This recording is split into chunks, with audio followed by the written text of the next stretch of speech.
What is gravity and how does it work? In today's video, I'm not going to answer that question at all. The reason why I'm not answering that question is that we really don't know how gravity works. We know that it works. We know that it's predictable. Gravity on this planet is extremely predictable, as a matter of fact. But the actual mechanism, which may be the Higgs boson, maybe, we really don't know how it works. It's magic. It really is magic. Today, what I do actually want to talk about is tires and foams and how a rig hooks up. And I suppose how gravity is involved in that, because if you're on a different planet, you wouldn't be tuning your rig the same. But yeah, I was talking with a camera guy about why the small rigs really aren't as capable and why people throw weights on. So I think it's going to be a pretty good discussion to have. So here is a tiny rig. We're going to start talking with tiny rigs because they seem to be a little more difficult to get to hook. But why is that? Really, it's the tires and the foams. When it boils down to it, this is all related to the tires and the foams. Not only the tire compound, but also how flexible the tire carcass is, how flexible the contact patch is, and then how much the foam is pushing against that, because that also determines how compliant your tire is. So we go from these stock TRX4M or whatever they are tires. They got no foams inside, it's just air. And so they're pretty compliant, but the actual tire itself is pretty stiff. So with a stock weight rig, you're probably not gonna get a lot of compression on it. Let's just grab one. Is this a stock? Yes, this is a stock rig.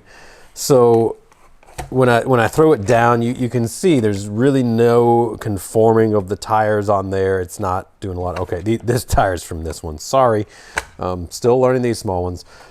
There's not a lot of deformation. This one also is just air filled. And we look at the back, you know, maybe there's not much deformation of the tire. The contact patch is not conforming to whatever your surface is going to be. That doesn't maximize your traction by any means. So the general solution for most people is they throw more weight on the rig, and they throw more and more and more on until it starts hooking.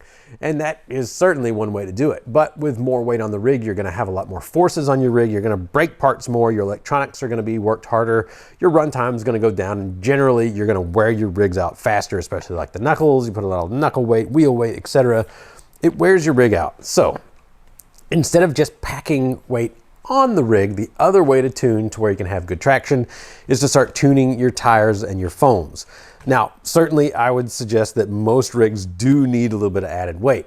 Obviously, most of the rigs that I've upgraded, I put a metal axle on the front, I put brass outers and brass knuckles or brass portal weights. There's a lot of different ways you can add brass these days, but what I don't do is add weight into the wheels themselves generally. Now, maybe I'll end up running some aluminum wheels versus plastic wheels, which yes, are heavier, but my goal on that is just to have some nice wheels and not because I'm specifically wanting to add rotational weight.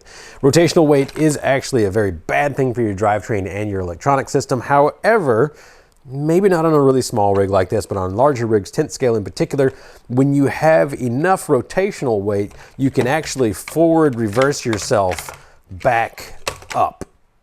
On these little rigs, maybe if you had enough wheel speed, but with enough rotational weight, yeah, you can do it, but it is hard on your drivetrain. So let's just kind of set the rotational weight, the wheel weights aside for this discussion. And I'm just talking about weight in general, just weight on this particular planet. Mass, should I just say mass so that it doesn't matter what planet we're crawling on? Maybe so. All right, so back to tuning without adding weight. What you would need to do is have a tire that is more compliant. And you would need to have a foam that is more compliant, so a softer foam. On something like this, well, how are you going to make this tire more compliant? Well, it's already glued for one, so we're kind of stuck. But if you don't want to spend money, let's say you don't want to buy a whole new everything for your rig, you can actually make these tires a lot softer. Now, the wheel itself is already vented, so adding more venting is probably not going to help.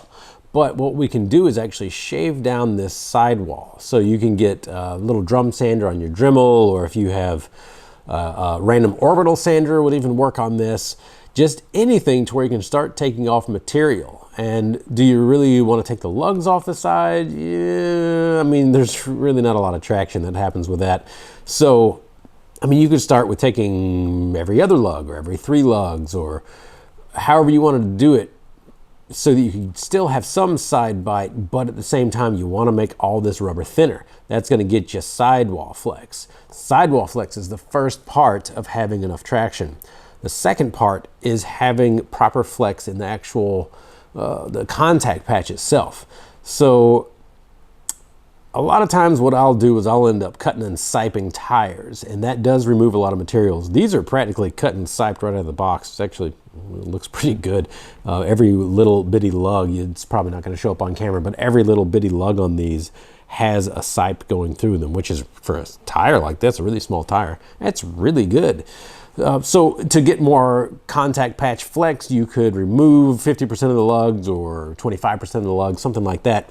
But again, you need enough flex in the actual carcass of the tire, the backing portion. So you may end up having to like sand these down, sand the entire thing down to get even more. But you can chase this and chase it and chase it until the point to where you're noticing that it doesn't work well anymore, which in most cases, the more you wear out a tire, the better it's going to be. So you're probably not going to find a point until you get to a completely bald tire that you've gone too far. But you can definitely shave down the sides of these, make it more compliant for whatever weight of rig that you already have. And it's free if you already have the tool. I mean, just a piece of sandpaper, you could put it on a table and just sand it for a while to make them thinner and to make them hook better. Now, the last thing that I would talk about is going to be the compound of the tire. And this is more of a black art. The better the compound, the better it's going to hook, but generally the less life you're going to have from the tire. And on a small rig like this, like if you get a full season out of a set of tires, yeah, that's great. But you're probably going to get like 3, 4, 5 years out of a set of tires, unless you're really crawling a lot. The compound itself, when you go softer and softer, you're probably not going to wear them out, especially on a small rig. 10 scale rig, you got a lot of wheel speed, yeah, it may become problematic over time. But that is the other way, is you're going to end up paying money for the better compounds. They're just more expensive to produce. You're going to have a higher quality of rubber. Your rubber durometer is going to be a lot tighter instead of having all this variance. It's usually going to have better temperature performance on there, which we can get into that with foams, but maybe I should cover that in another video.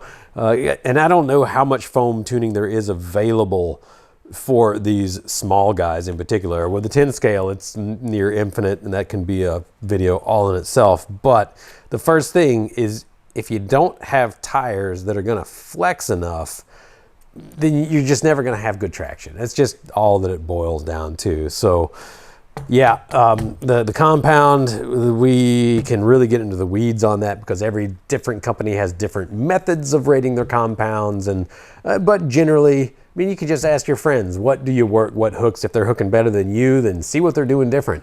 And maybe they did just add a bunch of weight. It is the easy way to go, in my opinion. The easiest that you can possibly do is just to keep adding weight until you stop having better performance, and you can go that way. But lightweight rigs tend to be more capable overall, and it takes a lot of tuning. It takes a whole lot of tuning to find that fine line of this is just perfect. So, I just love cutting and siping tires. I've always been one to try to modify my tires first before I go for the expensive tires or the adding of weight. And sometimes if you're at an event and it's just not hooking on those rocks, say, just take a pair of side cutters, some flush cutters, and start nipping away at those tires. And by the end of it, you're probably going to be hooking better. Now, maybe not as good as a stock tire versus an aftermarket tire, but again, that is spending money. So maybe you don't want to spend money. What can help us out with this discussion, though, is putting your tips and tricks down below. So if there is a certain brand of tire for a certain scale of vehicle that you really like, maybe there's a certain compound that you found hooks well in your area, or maybe it doesn't hook well in your area. In our area, we have powdery limestone. So you've got to have a tire that likes to clean itself fairly well. And if you get something with too tight of a tread pattern, it ends up getting so dusty and it just slips. So you have to have something that's open. We also have a lot of mud around here. You have to have something that's open enough to shed any debris that gets into it, but also closed enough that you still have enough contact patch and traction. It's a fine line. It's something you could literally spend your entire life tuning a rig on. And you know, maybe after a couple of years, you get it good and share those secrets, please. The black art of tires and the tuning of foams is something that I can't say I've ever really felt great at, but it's still something that I have to address on almost all my rigs. And yeah, at the end of the day, I almost always end up putting weight in them. So take what I say with a grain of salt. You're gonna have to find your own way on this mission. If you do have any questions, leave them down below. Maybe me, maybe somebody else in the comments will get to them. But in the meantime, happy tuning. I hope you can find yourself a golden zone of traction. Thanks for tuning in. Have a great day.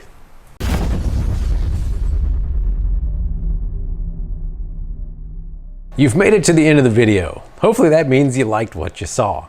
If you want to help out the channel, you can like, subscribe, and definitely comment down below. We would like to hear new ideas from you, so be sure you let us know what you'd like to see. There are some other suggestions probably floating by my head right now that you can check out, and otherwise we appreciate your support and your help growing the channel.